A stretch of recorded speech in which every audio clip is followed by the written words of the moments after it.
Hi, this is Dr. Joe Green, head pastor of Antioch Assembly Church located in Harrisburg, Pennsylvania. Also the founder of the 2019 movement, and I want to share a couple of thoughts with you. Um, when we look at our current culture and we look at the level of sexual depravity that's occurring, we have to understand that it's at an all-time high. The culture is becoming so over-sexualized that it's hard to ignore its impact on our community and our children.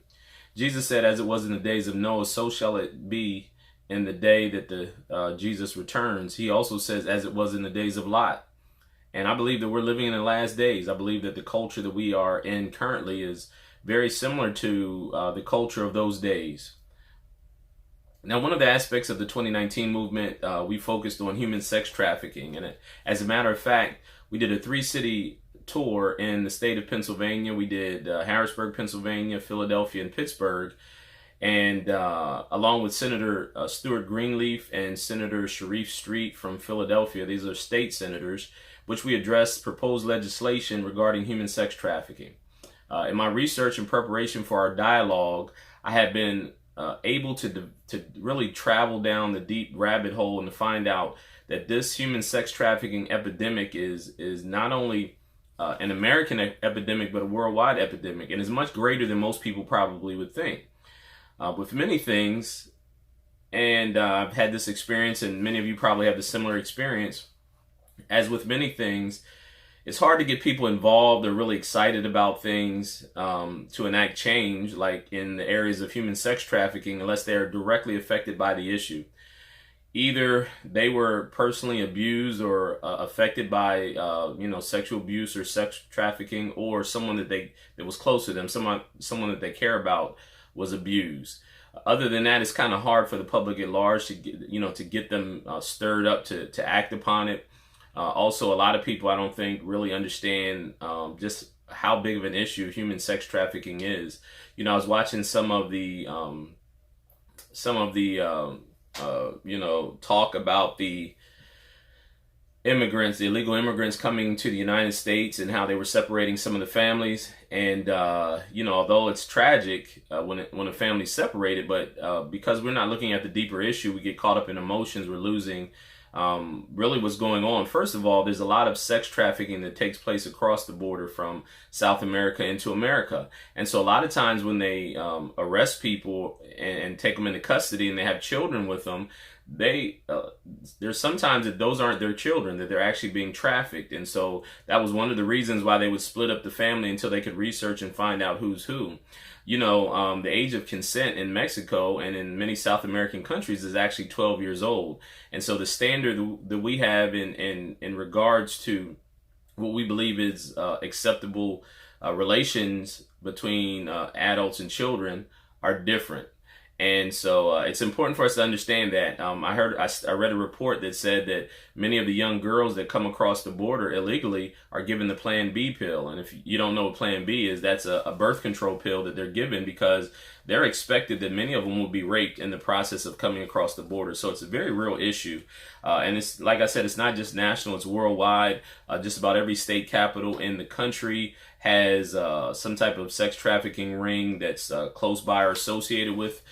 Since President Trump has been president, I've read reports that close to 2,000 people have been indicted on human sex trafficking, and many sex trafficking rings have been broken up because of the Department of Justice's work in this area. So it's a much bigger issue than many people would think. My goal with the 2019 movement, one of the goals is to bring awareness to the issues that we deal with, one of them being criminal justice reform, human sex trafficking, and the like. And because like the Bible says, we are our brother's keeper. That's the golden rule. We should care about our brother like we care about ourselves. And so I should also, it shouldn't be just people that affect me or people that in my proximity. If I find out there's an issue anywhere, I should have some level of concern, which is why we're taking on these type of issues. I, by the grace of God, have never been affected by human sex trafficking or sexual abuse or anything like that. But I do know that there are people out there that are affected by it, and it is a bigger issue than many people would believe. The problem with sexual abuse, human sex trafficking, pedophilia, and the like is it's not a new issue.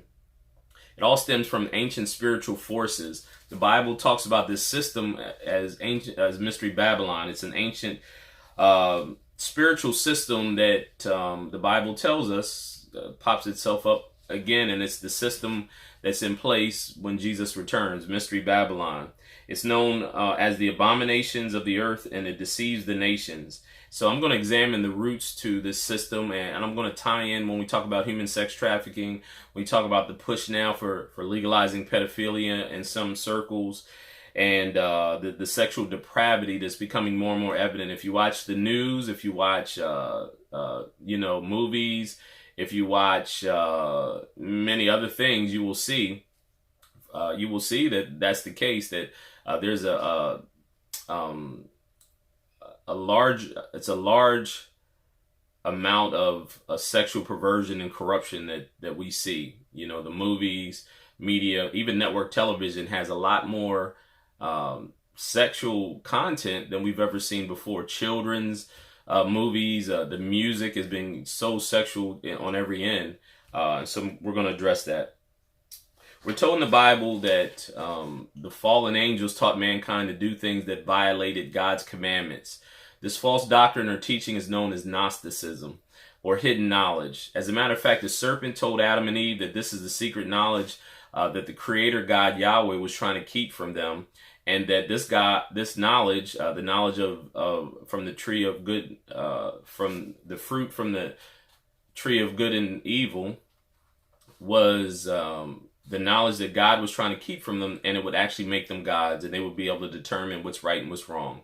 This is the secret knowledge that was perfected by Nimrod in the Tower of Babel, and this belief system has been passed down through Noah's son Ham after the great flood. Not only was Ham that practiced this secret knowledge, this sexual perversion, if you will, but he also passed it on to his sons.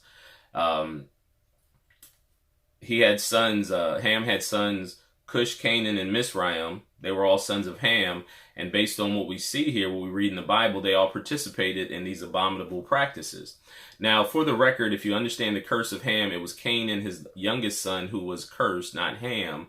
And it had nothing to do with his skin color. It was his actions, his behaviors. And so I'm going to talk a little bit about that. I'm going to tie all these things in. But when you understand that Mizraim, which is another name for Egypt, Cush was the father of Nimrod.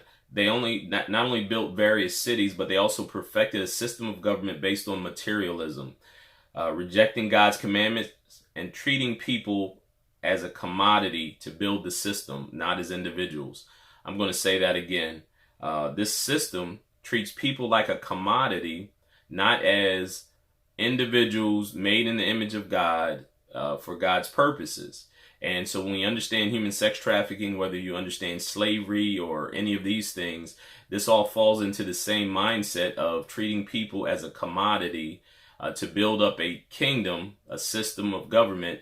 And when you understand economics of it, so human sex trafficking is based on economics. You know, they buy and sell people as a commodity, and money is passed by. It's a very lucrative business for the people. If you understand, like pimps and prostitutes, it's very equitable. It's very profitable for the people involved in it. And so when we understand that this is the system that Nimrod helped to perfect, and all false worship comes from what's known as Babel, or the Tower of Babel is the precursor to what's known as Babylon. The fallen angels taught humanity how to rebel against God and gain demonic occultic energy through various sexual practices and rituals. We see in Genesis 9 that Ham performed one of these abominations when he had sexual intercourse with his mother, who was Noah's wife. The term uncovered his father's nakedness is one of the specific prohibitions mentioned in Scripture. It means that Ham had sex with his mother, who was Noah's wife.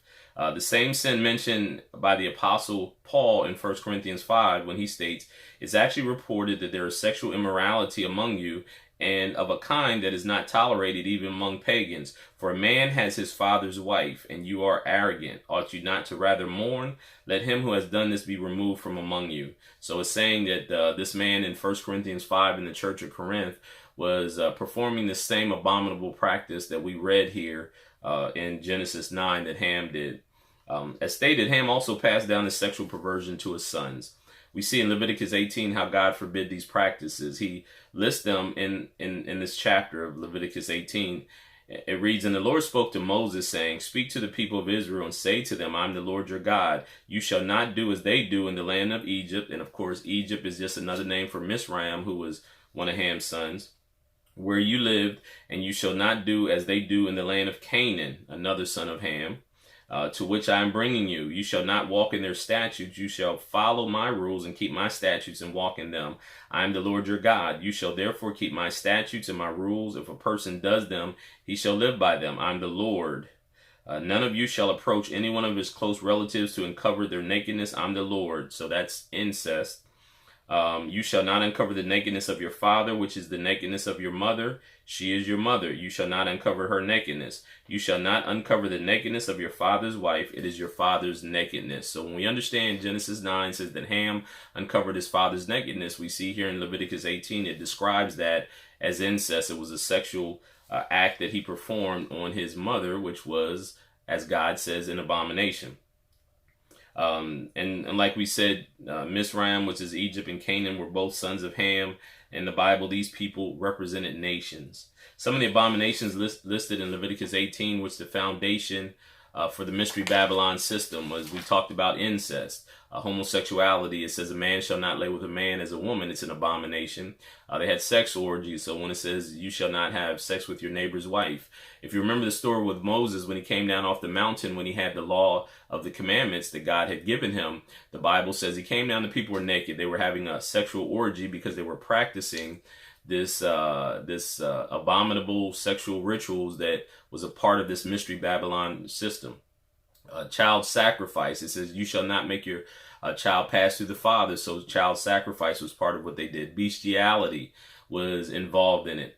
And even in Matthew 18, Jesus makes a reference to it when he warns about harming of children. He said, "Whoever receives one child in my name receives me, but whoever causes one of these little ones who believe in me to sin, or to stumble, as some translations say, it would be better for him to have a great millstone fastened around his neck and to be drowned in the depth of the sea." So Jesus is making a reference to the harming of children, and we know that it's not only just talking about child sacrifices, which a lot of the pagan cultures would do, but he's talking about sinning or making them stumble. And so the reference here is that there were people that were still practicing this esoteric ancient religion even during the time of Jesus. There one reference, I think it's in Matthew chapter 23, he talks about how you spilled the blood of the prophets, and he made a reference to Abel, Cain's killing Abel. Now, based on the Masonic historical documents, the traditions of the Masons, they believe that Cain was the first Mason, and so Masonry also participates in these same types of rituals. And so it's like I said, this is an ancient system that has been passed down through the generations. Some biblical interpreters equate sodomy with pedophilia. Talks about all different types of sexual perversions, and some of the oral traditions talk about it. It relates, when it says sodomy, it's not just talking about homosexuality, but it's talking about various sexual perversions, and one of them being pedophilia, or having sex with children. Then let me tell you a little bit about Gnosticism, because Gnosticism is a word you'll hear me use. Gnosticism, esoteric, Kabbalah, all of them originated from what's known as Mystery Babylon. Kabbalah is another term for Jewish mysticism. And so when you understand that when Israel was in captivity in Babylon, they took on some of the customs of the Babylonians. When Solomon was the king, he took on some of the customs of the Babylonians, which is why he had, it talks about how he married all these wives of these various tribes. And when he took on these wives from these other tribes, they were pagan tribes, he also took on their culture, which is all the various, sexual abominations. When you understand Ahab and Jezebel was a Moabite. And so she was a Moabite woman, and the Moabites also practiced these same type of rituals, which is why, if you recall, when Jehu came to the palace, to kill Jezebel, the first thing she did is put on a bunch of makeup and a bunch of clothes, because it was a form of sexual seduction that they practiced, that the tradition says that they were taught by the fallen angels in these different pagan cultures. The Gnostics held that it universal agent composed the ingenious pertaining to fire body of the Holy Spirit. I'm sorry, igneous body of the Holy Spirit, and it was adored in the sexual rites of the temple, or the hieroglyphic figure of Baphomet, or the hermaphroditic goat of Mendes. So if you ever see the sign of the Baphomet, or the goat of Mendes, he has both sex organs. He is what's called a hermaphrodite. And they believe that this igneous body of the Holy Spirit, so basically what they're doing is they're talking about sexual energy and how they channel sexual energy. This is confirmed by the Greek Neoplatonist philosopher Proclus, who describes Jupiter in one of the Orphic hymns to be both male and female. Baphomet, the image of Baphomet, also known as Pan, and I'm going to talk about Pan and how important it is for us to understand who Pan is. Just another name for Baphomet. This is used in modern times, was created by French occultist Eliphas Levi, who had written in the Mysteries of Magic, the Baphomet of the Templars, whose names should be spelt Kabbalistically backwards, is composed of three abbreviations: Tem, Op, Ab, the Temple, Omnium, Hominum, Pod, Abbas, the father of the temple, universal peace of men. According to some, it was a monstrous head. According to others, it was a goat-shaped demon. The ancient Greeks also considered Pan to be the god of the theatrical criticism. The word panic ultimately derives from this god's name. So when you understand who Pan is, also known as the Baphomet, we talk about sexual energy. The Knights Templar, here's the tradition of the Knights Templar. The Knights Templar, who were they were fighting against the Muslims and the Ottoman Empire and the different things. They actually went to Jerusalem, and when they went to Jerusalem, they uncovered the secrets of Solomon's temple. And as I stated, Solomon had perfected this Kabbalistic, esoteric, sexual magic rituals, and so they took them on, the Knights Templar, and they used it to gain power in order to overthrow their enemies. And so, when you know the Knights Templar, when you know about Masonic organizations, when you know high-level Masons actually know about this particular type of sexual magic and rituals that they partake in. Now, Pan, I'm going to talk about Pan. As I said, Baphomet is just and Pan are the same person, but I just want to share a little bit of historical reference about Pan. Pan is a sexual god. He is often depicted with an erect phallus chasing a nymph, and is associated with panic sex, or lustful sex used solely for physical satisfaction. So when you understand that God created sex and gave it to Adam and Eve, gave it to husband and wife, it was to develop physical intimacy. It was to develop covenantal bond. And it was also, in the process, it was procreation. And but see, this type of sex is based on lust and just sexual fulfillment. There is no type of love or commitment or anything, no covenantal relationship with it. So when you understand the sexual practices that the enemy teaches humanity to do, it's all outside of the confines of marriage. God gave sex in the confines of marriage for, like I said, for building covenantal relationship, intimacy, worship. It's a form of worship for God, and in the process, it helps to create what's called the spark, or another human life. And so the fire of God in male and female, husband and wife, actually helps to spark the image of God in the earth. And so, of course, inversely, what the occultic people do, the Kabbalistic people do, is they believe in lustful sex and just fierce sex, and there's a term called tantric sex and some other things. If you know that, for instance, pedophilia many times is done ritualistically to children, and it instills fear, and they feed off the fear, and they also feed off the innocence of the children because of these ancient spiritual principalities that they're actually feeding or participating in. Pan is not this says Pan is not a god to petition for love. He's the god of lust. Pan has many lovers, and as often as possible. There were never any long-term girlfriends for him. Greek gods were never really monogamous and had lovers on the side, but they invariably had long-term relationship. They never had long-term relationships or marriages. Ancient Greek and Greco-Egypt, god Pan is signified all things, meaning the name of Pan is an old Baphomet Pan image word denoting to close or to join together. This is interesting here. Pan is the universal agent known as phosphorus that gives light and life to the world. Like phosphorus does here on the earth, the god Pan was often considered as the great principle of vegetable and animal life. The ancient city of Pan was known as Panopolis. Pan is also known as the goat of Mendes and can be found today in the form of the horned goat god, made famous by the Knights Templar, as I said earlier.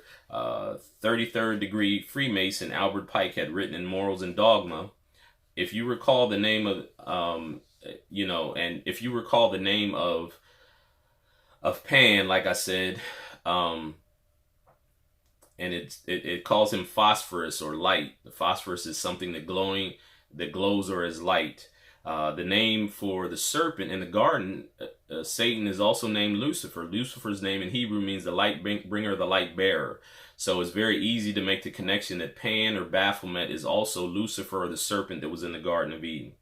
In Ezekiel chapter 28, it describes also that Lucifer, he had musical pipes. It reads here in Ezekiel 28, the workmanship of your timbrels and pipes was prepared for you in the day that you were created. So when you understand the Baphomet and Pan and all this other stuff, we're going to talk more about the music. But, when you talk about the arts and music and theater and all these other things, they believe that that Pan or the Baphomet is the goat god who is the ruling principality in these things. That's why when you understand Hollywood, when you understand the music industry, when you understand other aspects of that, the people that are involved in these things, that most of them are involved in Kabbalah or some type of sex magic ritual. So when you get to the top of these things, they're actually worshiping the goat god Pan, also known as the Baphomet, and they swear their allegiance to the Baphomet. Peter Pan. Many of you probably have heard of Peter Pan. Peter Pan is a fictional character created by Scottish novelist playwright J.M. Barrie, a free-spirited and mischievous young boy who can fly and never grows up. Peter Pan spends his never-ending childhood having adventures on the mystical island of Neverland as the leader of the Lost Boys. And many people believe, and there's a connection between Pan and the god Pan and Peter Pan. Think about Peter Pan. He plays a musical instrument, and he's always around children, and he leads the children. Actually, Neverland is a place where the children escape and they go and they stay in Neverland, basically escaping from their parents. Now, Disney Studios actually made the movie Peter Pan off of this book. Michael Jackson's ranch was called Neverland. And I know a lot of times this will rub people the wrong way because there's a lot of Michael Jackson fans. But if you understand that his ranch was called Neverland, he always had children around him. And if you know that he got accused several times of pedophilia, and it's reported that he spent millions of dollars settling lawsuits to people, to the families of children who accused him of abusing their children. Now, one of the things you have to understand is people that are involved in these rituals, a lot of times, they may not necessarily be what you would call a pedophile or a pederast. A pedophile is someone who is attracted to young boys, and a pederast is someone who violates them. But many times it's based on their rituals. They do their rituals for different purposes. And because when you swear your allegiance to the god Baphomet or one of these principalities, they normally require you to do things to show your allegiance. So that's what you got to realize, that a lot of this stuff happens not just because people are perverted, but even though it's a very perverted and abominable practice, but a lot of times they are practicing a form of worship to these demonic principalities. If you guys recall that the old story, the old tale of the Pied Piper of Hamlet, there was a man who played his musical instrument, and he led the children out of the town and out into the woods, and they disappeared, and the people never saw the children again. All these things are tied into the same type of mentality and principality. Now, there's a thing now currently called pansexuality, and it's becoming more and more popular. A lot of the people in these higher ups are actually what you would call pansexual. Pansexuality is a concept that goes back to the time of Sigmund Freud actually coined the phrase, I believe it was. And if you know Sigmund Freud, who was a great psychologist, most of his research and most of his teachings were based on human sexuality. And many people believe that Sigmund Freud was actually a sexual pervert in many ways if you read his writings. But I'm not getting into that today. But if you understand that Freud, all of his teachings are based on some type of sexual development or sexual practices. He came up with what's called the Oedipus complex. And he says that a young boy, the first person they fall in love with is their mother. And it was reported that Sigmund Freud had a inappropriate desires for his own mother, and even saw his mother in inappropriate relationship with someone other than his father. So that's a whole different story. But anyway, Sigmund Freud, it says that pansexuality has new currency as celebrities and an increasing number of millennial youth have claimed pansexual identity, whether it connotes a sexual romantic orientation in addition to an identity is unclear. Do what thou wilt shall be the whole of the law is an ethical code that has seeped into our culture, infiltrating Hollywood circles and spanning to the highest tiers of our power structure. It's known as the law of Thelema, found in the writings of Aleister Crowley. And while some have labeled Crowley the wickedest man in the world, others have affectionately dubbed him the most notorious occult magician of the 20th century. So who was Crowley, and does he really deserve the title of the wickedest man in the world? Or was he just a spoiled rich pervert with nothing else to do? Well, hopefully at the end of this 5-minute video, you'll be able to tell me. Aleister Crowley's real name is Edward Alexander Crowley, and he grew up in England with evangelical Christian parents, even attending a Christian boarding school growing up. Crowley's life did a 180 when his father died of cancer. His father's death marks the start of Crowley's dysfunction, accented by a growing hatred of his mother and the church, which spiraled into destructive behavior, drug abuse, and an obsession with sex. From the diaries of Aleister Crowley, he recalled this period of his life and his resentment of the church as this: I wanted sin, a supreme spiritual sin, but hadn't the slightest idea how to go about it. So Crowley separated himself from his pious start, publishing his erotic and lewd poetry while at Cambridge, documenting his rapidly growing obsession with promiscuity. There at Cambridge, his interest in magic, secret societies, and the occult ignited, and thus his desire to become a black magician manifested, which became the driving force propelling him throughout the rest of his life. The Golden Dawn, a secret society of literary and other notable figures, wasn't enough for Crowley. He craved a darker variety of magic, and practicing dangerous rituals with risks of setting loose evil spirits sort of satiated his hunger. But he wanted more sin, more power, at whatever cost. Crowley joined covens but never stayed in them due to his lack of respect for the practices of the coven, as well as his homosexual inclinations. He also became a high-ranking Freemason, holding membership at several lodges and gaining several Masonic degrees. On his honeymoon, Crowley and his wife visited Egypt. His wife was said to have encountered a deity or a spirit or a demon on their honeymoon during a ritual they did. When Crowley prompted her to reveal what spirit she encountered, she showed him an exhibit at a museum in Cairo. The exhibit's number? 666, the number of the beast in the Book of Revelation.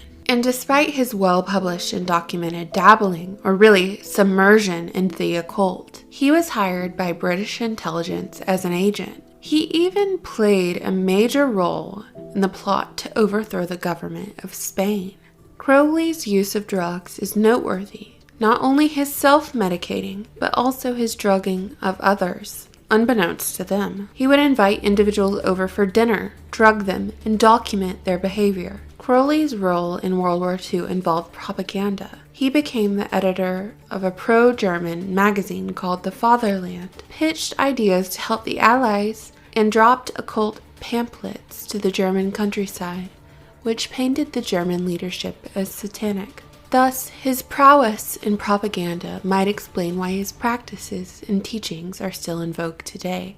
An emphasis of Crowley's teachings is sex magic, which is really part of a formula and rituals that make use of sex itself as an integral element. Crowley identified sex as the most powerful force in life and the supreme source of magical power. Now that we have all the facts laid out, let us discuss some of the theories surrounding Crowley and his impact on the world. Crowley was recognized by the BBC as the 73rd greatest Briton of all time. Perhaps one of the most intriguing theories surrounding Crowley is the theory that he is Barbara Bush's father, making him George W. Bush's grandfather, meaning that Barbara Bush was a product of sex magic and occult blood exists within our United States presidents. Another theory is Aleister Crowley's connection to the founder of Scientology, L. Ron Hubbard. And beyond that, Nathan Crowley, an admitted cousin of Aleister, was the set designer for Dark Knight Rises,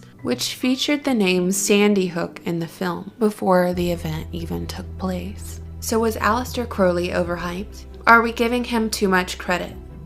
Was he really the wickedest man in the world? Despite his depravity, despite whatever he dabbled in, despite his practices, he was still in the inner circle, and they accepted him with open arms, kind of like they do today.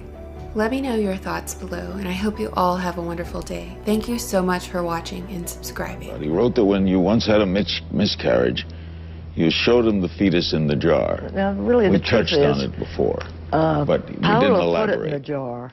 What?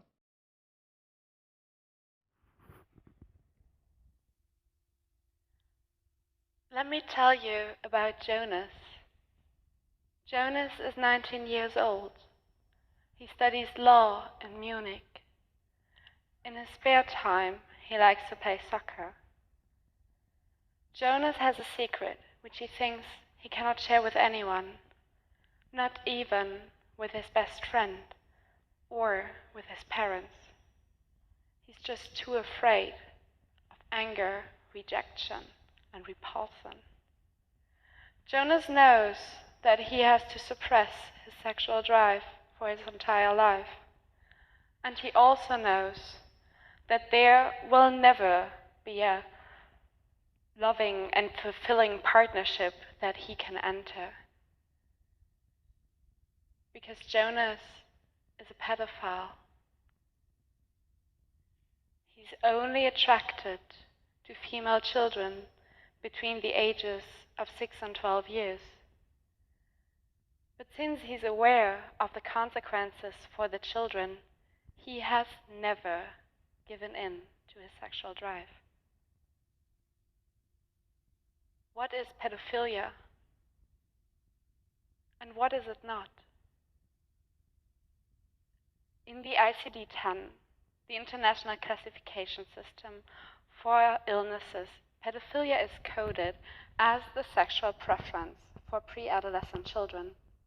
It is listed under the sexual disorders.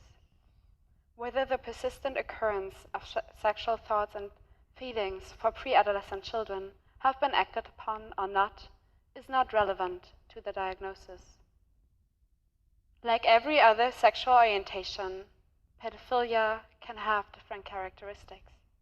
For example, it can be heterosexual, it can be homosexual, bisexual. Some pedophiles are exclusively attracted to children. Others are not exclusively attracted to children, but they're also sexually interested in adults. But their main sexual interest lies within children. Only if this main sexual interest is given, we talk about pedophilia. The vast majority of all pedophiles are men, about 99%. Within the male population, 1 to 2% are considered to be pedophiles.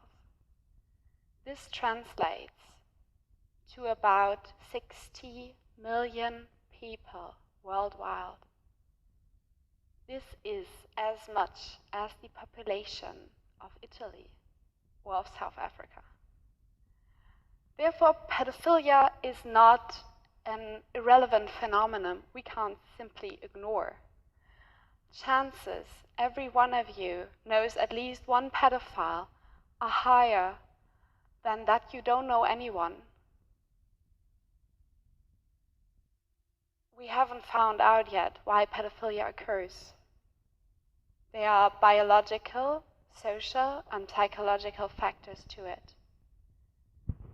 It occurs unrelated to socio-economical status and unrelated to educational level. So generally speaking, anyone could be born a pedophile. It is crucial to understand the difference between pedophilia and child sexual abuse, which is illegal and must always be. Pedophilia is only the sexual preference for pre-adolescent children. The difference between child sexual abuse and pedophilia becomes very obvious when we look at scientific studies. Think about it for yourself. What do you think? What percentage of child molesters are pedophiles? Have a guess. Is it 20%, 40, 60, maybe even 80%?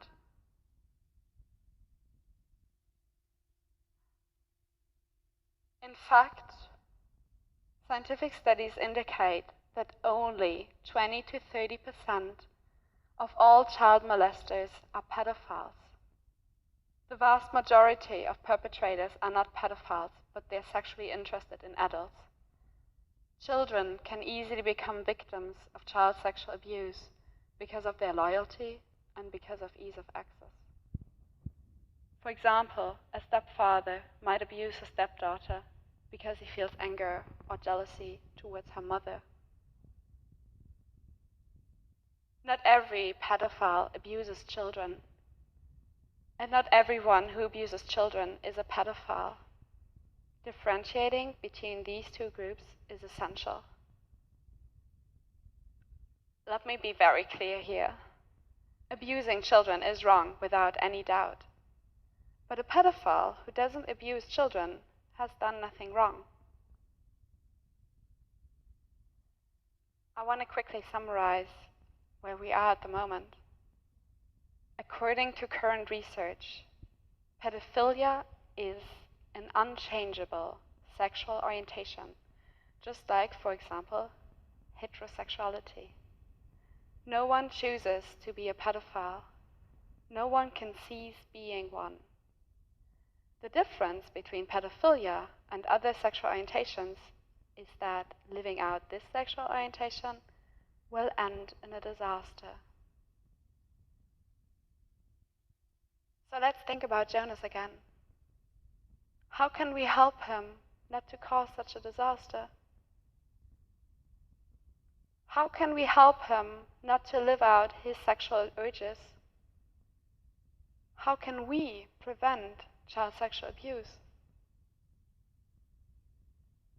In fact, scientific studies indicate that one of the strongest predictors for child sexual abuse committed by pedophiles is social isolation.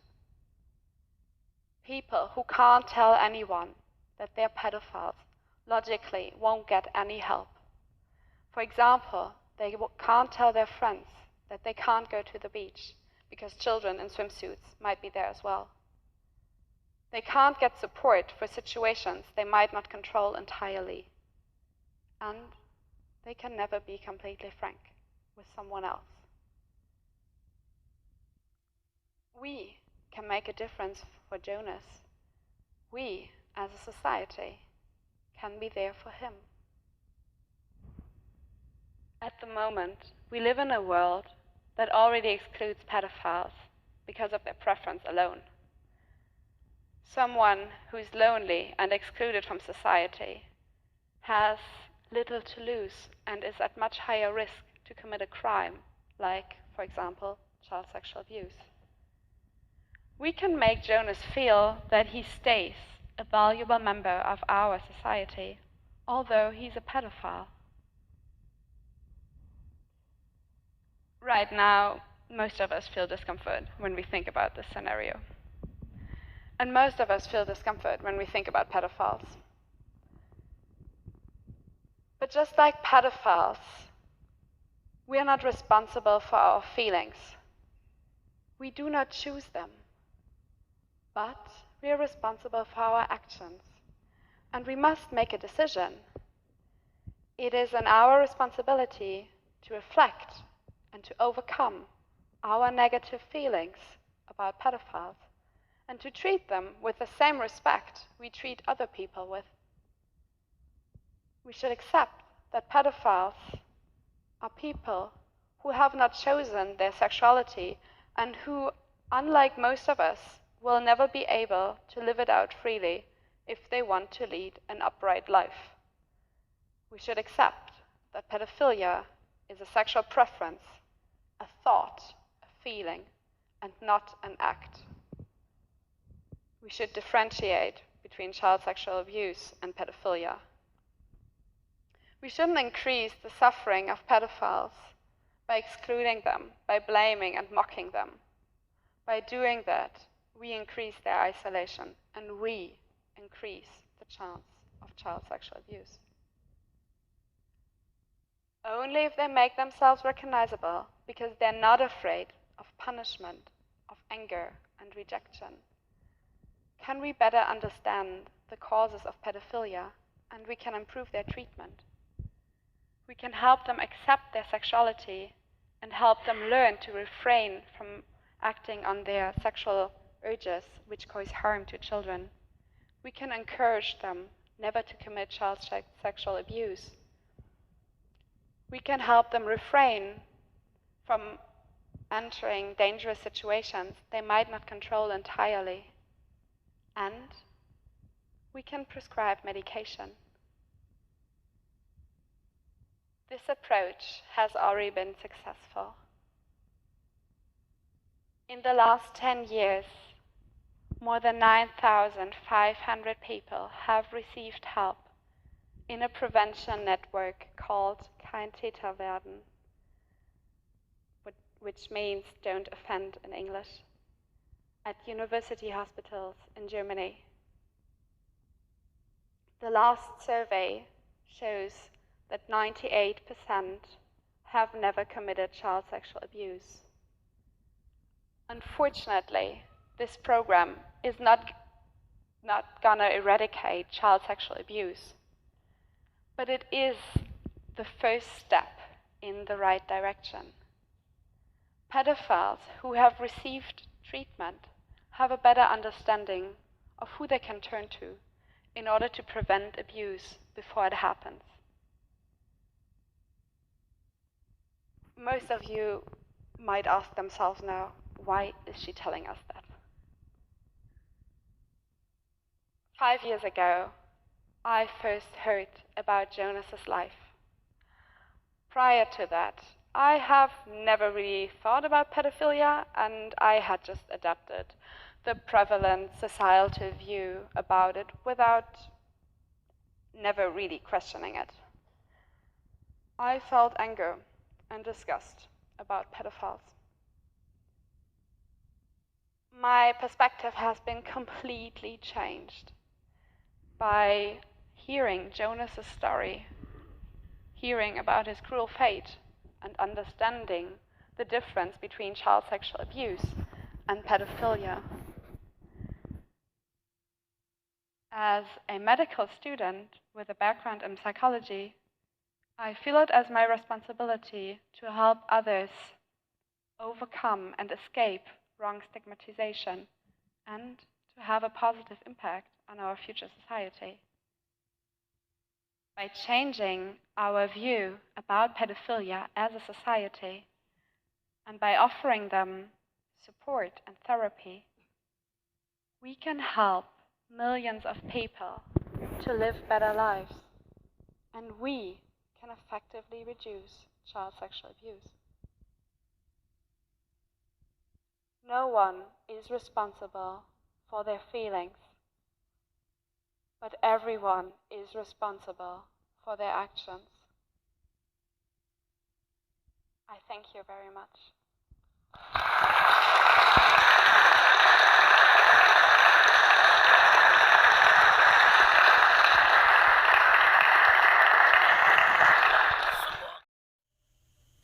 Okay, let's look at a little bit more about pan. Pansexual, as I said earlier, could refer to someone who's sexually and or romantically attracted to a person regardless of the person's biological sex. It's not their biological equipment that is most critical. Sociologist Emily Lenning expanded this definition by centrally including gender. Hence, pansexuality is a sexual attraction to all people regardless of their gender, identity, or biological sex. So this is pansexuality that is becoming more and more prominent, the term at least. But basically what it's saying is that people are just looking at other people as sexual beings and they don't really care about gender or sex or anything like that. And of course, this goes back to the whole idea of when you think about the god Pan. Pan is the god of just sexuality and just being carefree and you know, doing whatever you want to do. And that's going to be key for you to understand doing what you want to do. And not being limited by any type of rules or regulations regarding sex. And we know that, as we said in Leviticus 18, what did God say? God said to Israel, don't, you know, keep my commandments and my laws so that you'll live. Don't take on the customs of the Egyptians or the Canaanites. And then he lists some of the practices that they had. So this whole mentality of pansexuality or any other type of things where you're saying there's no confines in sexuality, anything goes, basically. In the ancient Greek religion and mythology, Pan is the god of the wild, shepherds, and flocks, nature of mountains, wild, rustic music, and impromptuous and companion of these nymphs. Now, you think about nymphs. Nymphs were basically, it's like little fairies or this out in the wilderness, supposedly, where the god Pan is. If you think about the term nymphomaniac, that comes from the idea of what a nymph is. This is a description of Pan. He has hindquarters, legs, and horns of a goat, the same manner as a faun or a satyr. With his homeland in rustic Arcadia, he is also recognized as the god of the fields, groves, wooden glens, and often affiliated with sex. Because of this, Pan is connected to fertility and the season of spring. The ancient Greeks also considered Pan to be the god of theatrical criticism. The word panic ultimately derives from this god's name.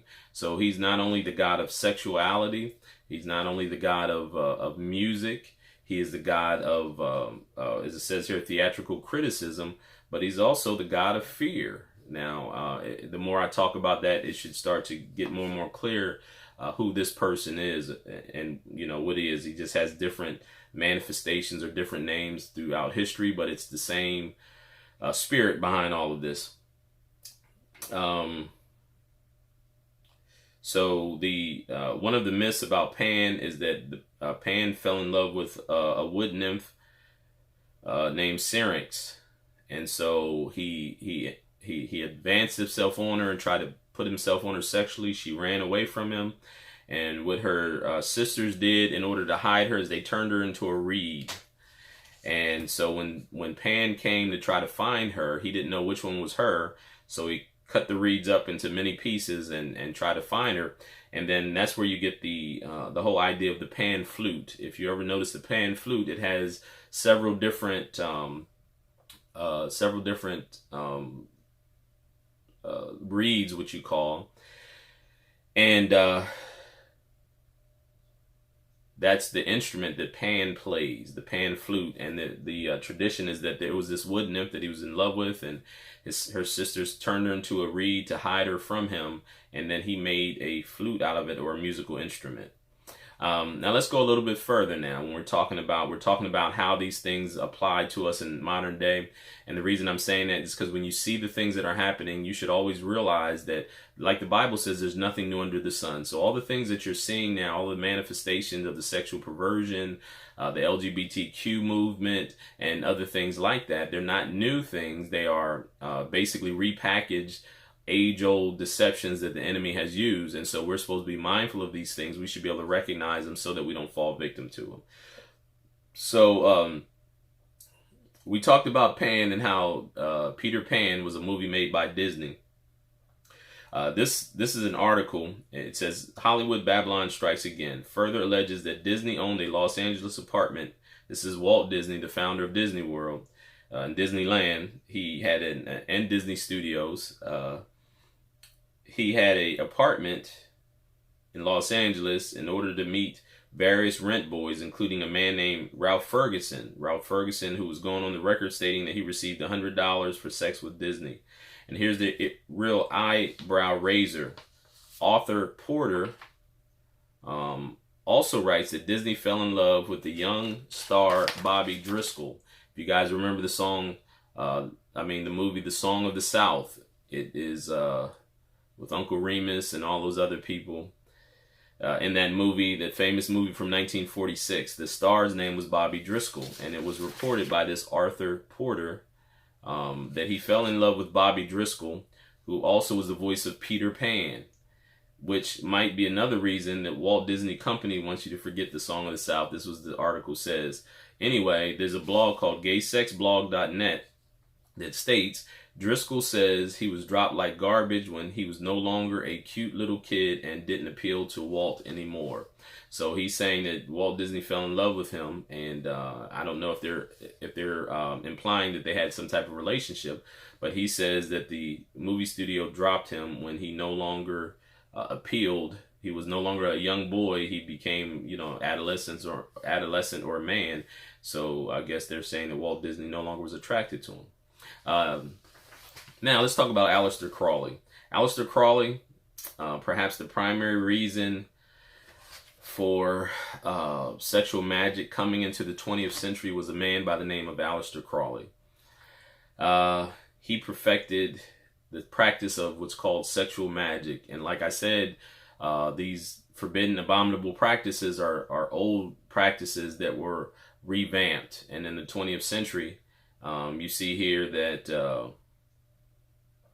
we're going to talk a little bit about Aleister Crowley and how this all ties in. Aleister Crowley, it says, rejecting the prudish hypocrisy of the Victorian Christian world in which he was raised, Crowley identified sex as the most powerful force in life and the supreme source of magical power, taking an apparent delight in outraging the British society of his time. Crowley made explicit use of most deviant sexual acts, such as masturbation and homosexuality, as central components in his magical practice. At the same time, Crowley was one of the first Western authors to take an interest in Hindu and Buddhist traditions of Tantra, a highly esoteric body of teachings at the center in part around the use of sexual energy as a source of spiritual power. So again, we're talking about the sexual energy piece of Mystery Babylon system. God had forbid Israel to participate in any of these. And it says, most American readers today, Tantra is typically associated with Crowleyan sex magic. One need for now only browse the shelves of any Barnes & Noble bookstore or surf the endlessly proliferating websites on the internet to discover the secrets of Tantra, sex magic, and tarot. Practices Tantra without tears, or even engage in Wicca for lovers. So those are books that are on the subject. His greatest merit was to make the bridge between Tantrism and the Western esoteric tradition, thus bringing together Western and Eastern magical techniques, and they're all based on sex rituals. It says his first real initiation into the world of esotericism and magic occurred in 1898 when he was introduced to a group known as the Hermetic Order of the Golden Dawn, founded by William Westcott. Now, Westcott, you have Westcott and Hort. Westcott and Hort were two of the translators that translated the New Testament from Greek into, they translated from Greek into our current English languages. Many translations, like the NIV, was inspired by Westcott and Hort. Also, a lady by the name of H.B. Blavatsky that was very much a tutor for these people. And so H.B. Blavatsky, Aleister Crowley, and Hort, also known as Westcott and Hort, were very much into the Far Eastern mystic religions and all these other things. So sex magic is something that Aleister Crowley helped to bring into the 20th century. Aleister Crowley is actually an inspiration to many of the rock and roll people, whether it was the Beatles. The Beatles were very much influenced by Aleister Crowley, the Doors, the Rolling Stones, the Who, and some of these other groups. They all acknowledged that they had gotten their influence from Aleister Crowley in regards to sex magic. They practiced these rituals. And many of them believe that they channeled their music because of the occultic energy that they received through Aleister Crowley's sex magic. The Golden Dawn was the Hermetic Order of the Golden Dawn, founded by William Westcott and McGregor Mathers in 1887. The Golden Dawn was an eclectic blending of a number of old Western esoteric traditions, including Hermeticism, Freemasonry, Rosicrucianism, and theurgic arts derived from Jewish Kabbalah. And again, this all comes back and ties in together. An affluent and elite group, the Golden Dawn attracted a number of prominent artists, poets, and intellectuals, including W.B. Yeats. Eventually, Crowley and Mathers would part ways and finally become mired in a lawsuit when Crowley published a full description of the secret rites of the Golden Dawn in his journal.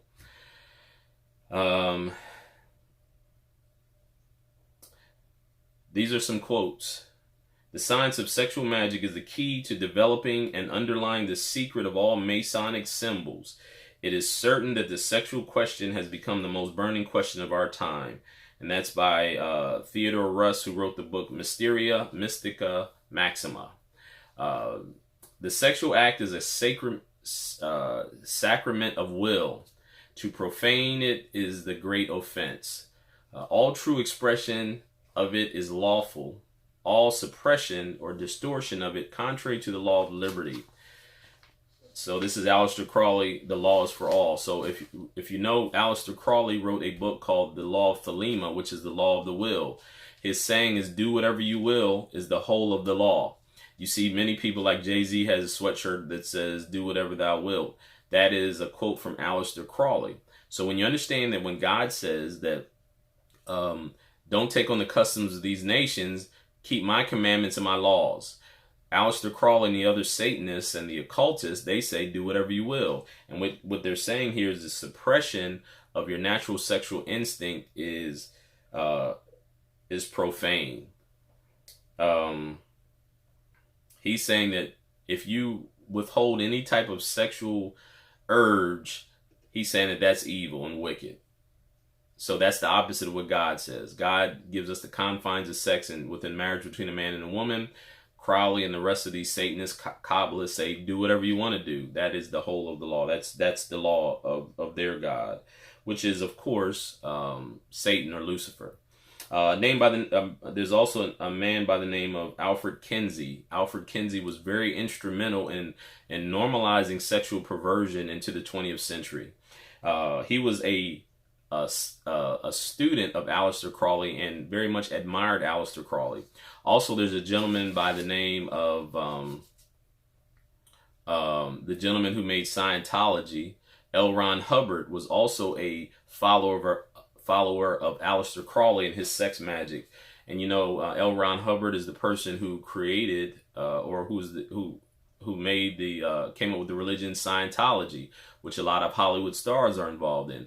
If you understand that Aleister Crowley also had this secret society called OTO, Ordo Templo, I can't think of the last name, but it's OTO. It's one of the Kabbalistic secret societies that's very prominent in Hollywood and many other places. So all these people believe in the same sacred sex magic at these higher levels, even in the higher levels of politics. Many of them are involved in Masonry, high-level Masonry. Albert Pike, who was a 33rd degree Freemason and wrote the Masonic Bible, he also made reference to these things. He also made reference to Lucifer being the god of Masonry. But Alfred Kinsey, he also had a colleague by the name of Kenneth Anger, who was very much a high-level Satanist as well. And so there's an article about Alfred Kinsey. It says, imagine the elite group of deciding these horrendous sexual experiments are to be supervised by a well-known professor or doctor of zoology. The chosen doctor happens to be an admirer of the famous British Satanist Aleister Crowley. He refers to himself as the Beast. and he was a pedophile and a homosexual. He will be given millions of dollars to set up sexual laboratory and institute at a public university somewhere in middle America. That's what Alfred Kinsey was given. After this doctor's depraved team completes his abominable research, the mass media will be employed. The nation's newspapers, television, and radio, along with educational organizations, will join in the congratulating the pedophile research doctor on the job well done. His name is a great thinker and scientist will go up in lights. The whole world shall sing his praises and be joyful for what this man has done. These little children, all in the name of science. Now, I want you to understand that Alfred Kinsey, and I'm going to talk a little bit about his research, and I'm just going to warn you, it's very, it's troubling if you hear actually what they did. But you'll hear the name Rockefeller. The Rockefeller Foundation funded a lot of Kinsey's research. The Rockefeller Foundation also funded Margaret Sanger and her eugenics project with Planned Parenthood. The Rockefeller family also funded Joseph Goebbels and some of the experiments that the Nazis did during the time of Hitler and the Nazis. So they also funded Alfred Kinsey's experiments. Here's some of the things that Alfred Kinsey examined. He says that adult sex with children is normal. Kinsey's research findings were that adults who use children for sex outlets were quite normal. One Kinsey research associate who was reported to have had various forms of sexual activity with 800 children was deemed by Kinsey to be a refined gentleman and a scientific hero. Government funds were used to help compensate the serial child molester for his contributions to science. From Kinsey's flawed research conclusions, a new generation built an entire new working theory of sexual freedom and license. Kinsey was described by the press and the academic world as the father of the sexual revolution. Author and novelist Gore Vidal himself was a notorious homosexual, candidly stated that Kinsey was the most famous man in America and in the world. And again, like I said, the Rockefellers funded him.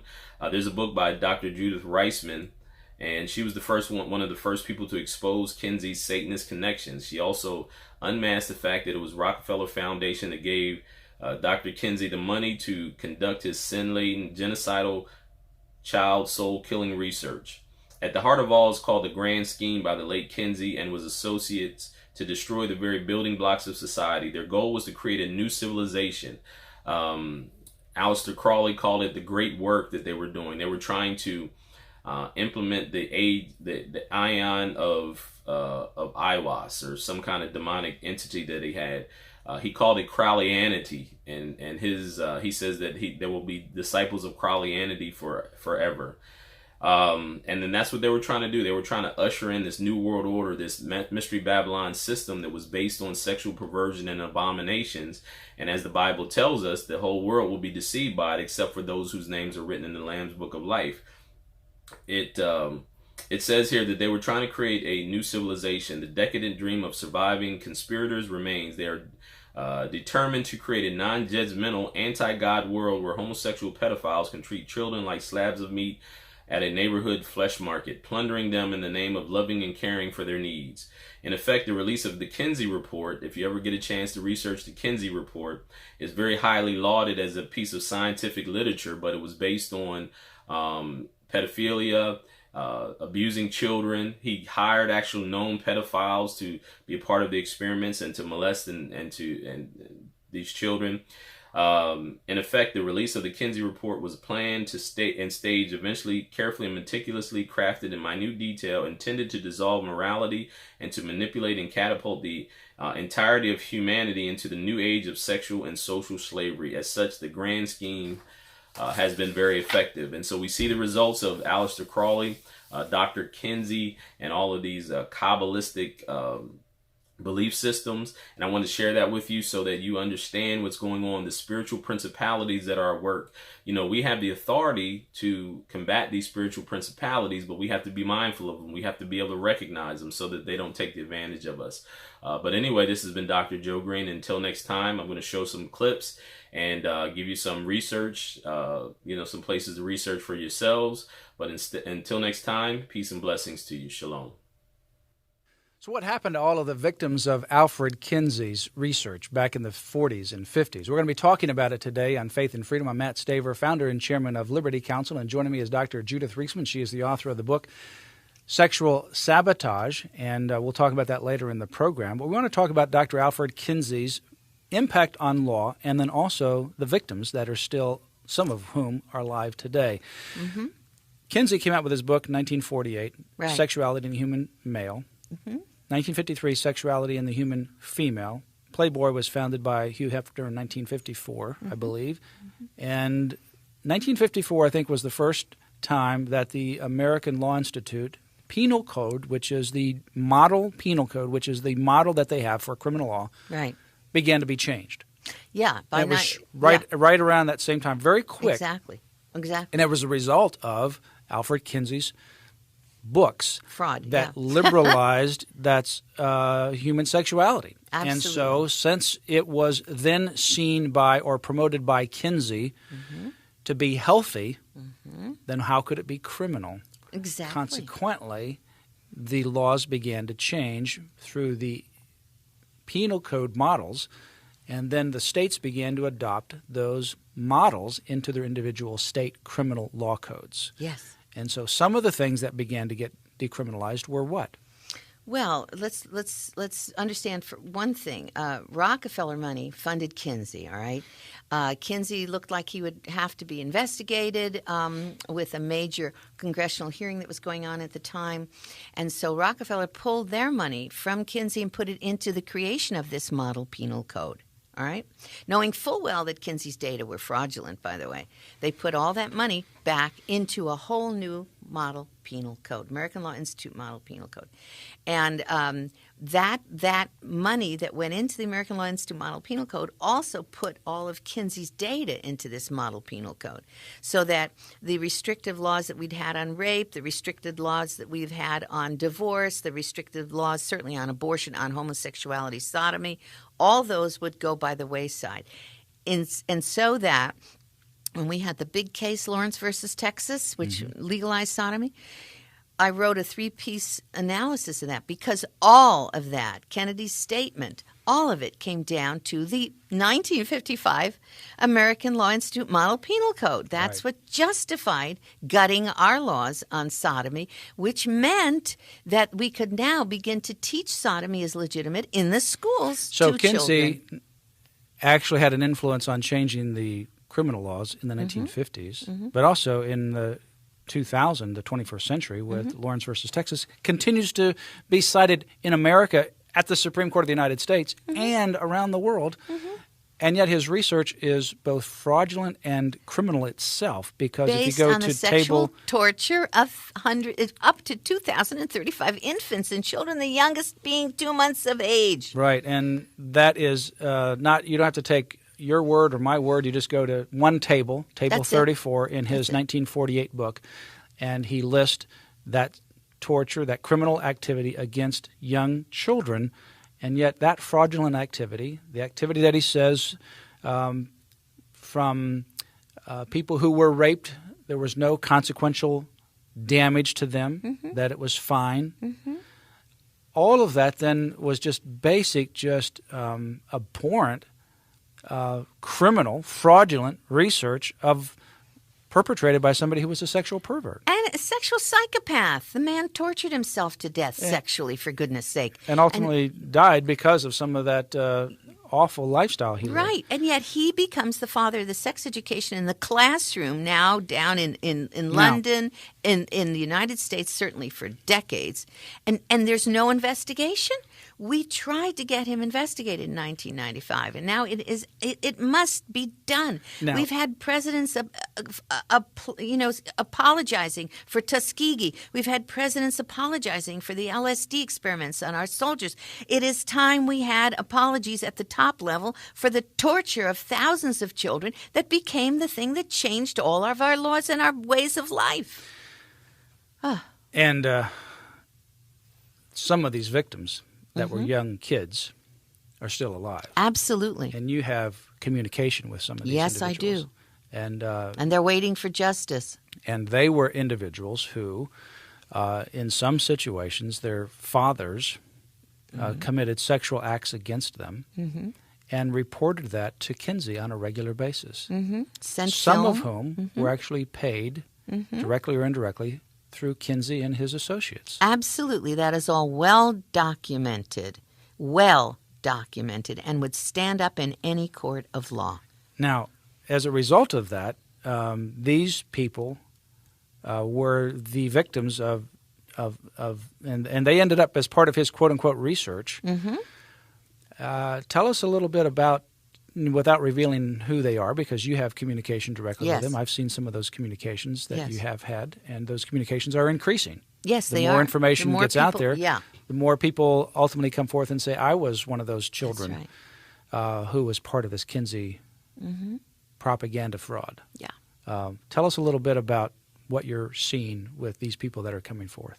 Well, Esther was one of the first that came forward. She was recorded by Yorkshire Television for a major piece that they did called Kinsey's Pedophiles, which has never been shown in the United States, though it was a major, it went throughout the United Kingdom. It didn't come here. And they wouldn't show it here. No American television station would show this here. Kinsey's Pedophiles. And Esther testified about what happened with her father and her grandfather who was a student at Indiana University. She sent the documents. The father who took pictures and films, cinema, of his acts on her, who then delivered those to Kinsey, and she observed the payment of monies by Dr. Kinsey to her father in a meeting where she was brought in to tell Dr. Kinsey that she was a very happy little girl, because that's what she was told to tell the father. Then we have a young boy, a boy who was being sexually violated horrifically by Kinsey's people in a specific state. I won't go into it now. And where he was involved, the little boy, in acts, with Kinsey, who he described as very gentlemanly and very kindly, but who required these acts, you see. So you're talking about the destruction of lives. I have people writing in who report that Kinsey was involved with their, come to the home, father was a doctor, and would be allowed access to these children. So the more this material gets out, the more we're able to get these people. And by the way, it goes on, because since Kinsey called for people to continue the activity, that is to send us histories and records, this has gone on for decades. We know that the Kinsey Institute still gets records in from people who are recording their, quote, sex histories for Kinsey. They're doing that as the disciples of Kinsey have perpetrated this sort of thing as well. I had a young man who was being sexually violated in Washington, D.C. from the school situation that he was in. We have any number of people who now are saying, I think some knew that they were victims of Kinsey. Other people believe that they were, and they all deserve their time for trial. They all deserve to be heard. Well, it is a shocking revelation, and this and other information is in the book Sexual Sabotage by Dr. Judith Reisman. It is well documented. It is your recent book. You've had a number of books before this, Kinsey Crimes and Consequences. You have Kinsey other books. Sex and Fraud. Soft Porn Plays Hardball, which reports my United States Department of Justice research on images of children, crime, and violence, where we found that Playboy had been systemically using children's images and pushing child pornography since 50s. And the latest book, of course, is Sexual Sabotage. Our guest this week has been Dr. Judith Reisman, a world-renowned expert in human sexuality, and particularly in Alfred Kinsey and the Kinsey Institute. I would encourage you to go to our website, lc.org, and order the book Sexual Sabotage. It is a must-read. It compiles a lot of the information of Dr. Reisman's research through her life, and it is available on our website, Sexual Sabotage, lc.org. Dr. Reisman will be joining us at the Awakening 2012 in Orlando, Florida. That's going to be April 20 and 21, Friday night and Saturday. Over 60 national and religious speakers are coming there as well. Herman Cain has recently indicated he will be joining us, along with many other people, coming to the Awakening 2012. Go to lc.org and sign up for the Awakening 2012. If you have information or want more information about the topics that we've talked about this week, email us from the website lc.org.